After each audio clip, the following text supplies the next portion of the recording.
la ville lumière et de l'éternel amour, je vous offre une nouvelle vidéo pour continuer le combat de la vie. Oh les cœurs, à cœur veillant, rien n'est impossible, chers amis.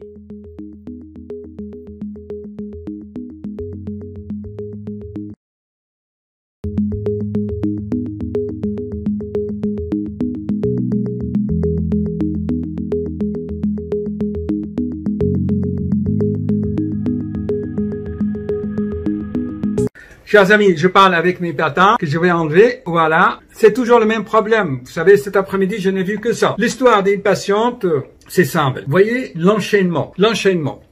Ça commence par un choc nerveux, une tristesse, la perte d'un être cher. On déprime. Quand on est déprimé, on est triste, on n'a pas envie de manger. Donc on mange pas bien, on manque de vitamines, l'organisme va se détériorer en fait. C'est comme une plante que tu n'arroses pas. Et ça va commencer, les dents, les os vont se fragiliser, les dents commencent à tomber, plus d'un côté que l'autre. Donc on penche d'un côté plus que l'autre. Et toutes les vertèbres, ils vont se déformer au niveau cervical et au niveau lombaire. Je vous l'avais expliqué, tout cela, qu'il y a un rapport entre la mâchoire et la densité de l'os, le squelette, la charpente qui maintient le corps. Et comme elle mange pas assez, qu'elle bouge pas assez, elle est triste, le manque de mouvement, on a une atrophie musculaire. Je vous avais fait plusieurs vidéos que chez les personnes âgées, tout commence par l'atrophie musculaire. C'est pour ça que je recommande aux vieillards en général, aux personnes âgées, de boire du lait de poule. Vous savez, c'est quoi le lait de poule? C'est du lait, tu mets une jaune d'œuf dedans. Eh oui, et tu manges des amandes, des fruits secs pour te recharger en vitamines, des oligo-éléments. Donc la myotrophie musculaire, les muscles, ce sont eux qui maintiennent l'équilibre d'un côté ou de l'autre, de l'organisme qui vous maintient droit. Donc avec la myotrophie musculaire, vous penchez en avant, comme ça, et voilà, on devient le bossu de Notre-Dame, voilà, et on a des gratouilles partout, et on a mal, et on dort, et elle pense toujours à son fils, on a beau lui dire qu'il est au paradis, non, elle veut qu'il soit dans ses bras, égoïste, alors qu'elle a deux autres filles. Je lui ai dit, qu'est-ce qu'il vaut mieux que Mustapha, il soit entre les bras de Dieu, entre les bras des bons faits, hein, le Houriyat, ou entre tes bras, qu'est-ce que tu préfères? Non, elle le veut dans ses bras, mère égoïste. Voilà, il sait que Shaitan est dans la tête. Voilà, c'est ça l'instinct maternel, c'est pour la deuxième fois. Alors, qu'est-ce qui se passe? Elle a des gratouilles partout parce que les nerfs, les racines au niveau des vertèbres sont irritées. Alors, on lui donne de quoi? De l'Erica, là. Elle va encore se pencher plus d'un côté parce que ça fait des relâchements musculaires et une action sur plusieurs choses. On lui a diagnostiqué un Alzheimer alors qu'elle est complètement déprimée. Et puis voilà l'enchaînement. Ce n'est plus de la médecine, ça, chers amis. Heureusement qu'elle a une fille qui est aide-soignante, qui va s'occuper d'elle, de tout cela. Bon, on rigole. Là, elle a retrouvé le sourire avec moi. Parce que c'est tragicomique, maintenant. Voilà, elle a trouvé le sourire. Voilà. Elle se redresse même pas. Et puis, la preuve formelle de ça, c'est, on a mis la main ici, ouvrez la bouche, cac, ça craque. Voilà. Je fais au moins une quinzaine de vidéos là-dessus. La dernière, c'est le numéro 680. Cet après-midi, je n'ai vu que de problèmes socio-médicaux professionnels et familiaux. Ben, c'est le mal du siècle. Hein. Le mal du siècle. Alors, qu'est-ce qu'il faut faire pour tout cela? Ben, faut les mettre tous à la porte. Non, vous. Ça, c'est non. Pour faire quoi?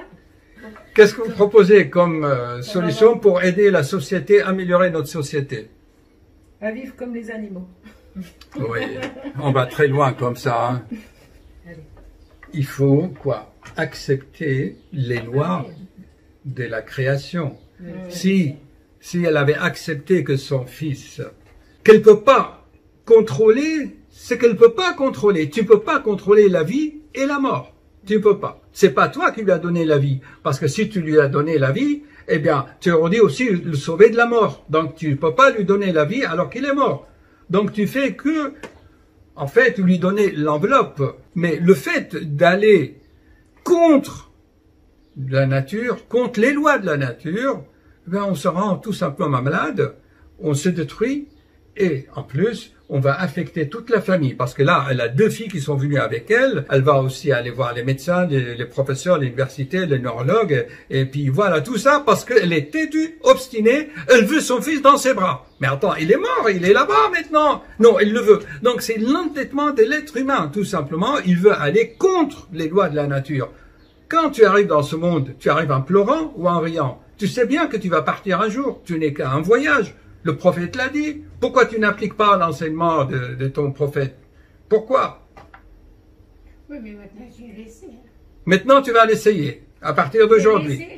T'as laissé quoi, moi? Voilà. Bon, elle a compris. L'être humain, c'est un être obstiné. Il refuse Oui, bah, de toute manière, la physiologie de l'être humain. en plus, il souffrait beaucoup. Son fils, chers amis, avait 57 ans. Si encore il avait 8 ans, 10 ans, s'il était encore un enfant. Mais c'est un homme. Il a fait sa vie, il a vécu. Et le cancer de pancréas, il y a beaucoup de causes pour cela. Va savoir s'il fumait, s'il buvait, il fumait, il buvait. Il fumait. Eh oui. Alors, il fumait. Donc, il avait des toxines dans son foie, dans son organisme. J'ai fait des vidéos là-dessus. Il fumait. Donc, il savait que la fumée tue. Il le faisait quand même. Il était obstiné.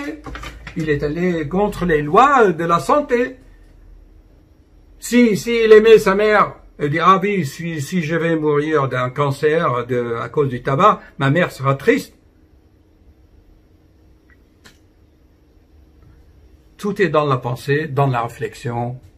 Donc, réfléchir, avoir un raisonnement, ça demande beaucoup d'empathie. Hélas, nous vivons dans une société où c'est l'argent qui domine, les lobbies, les GAFA, les grandes sociétés, les dividendes, les actionnaires, les banques, les traders.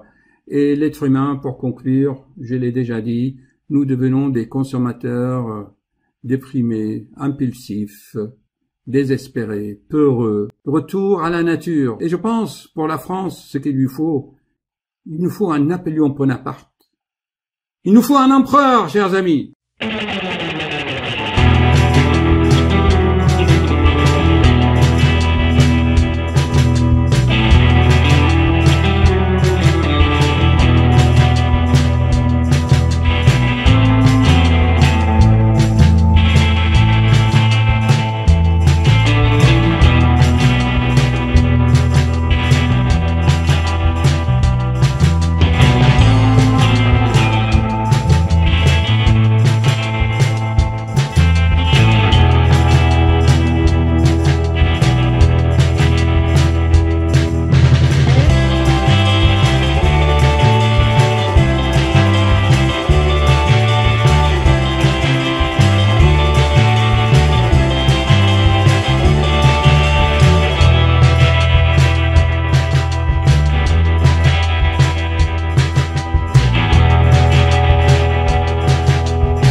Un jour, vous aurez l'illumination.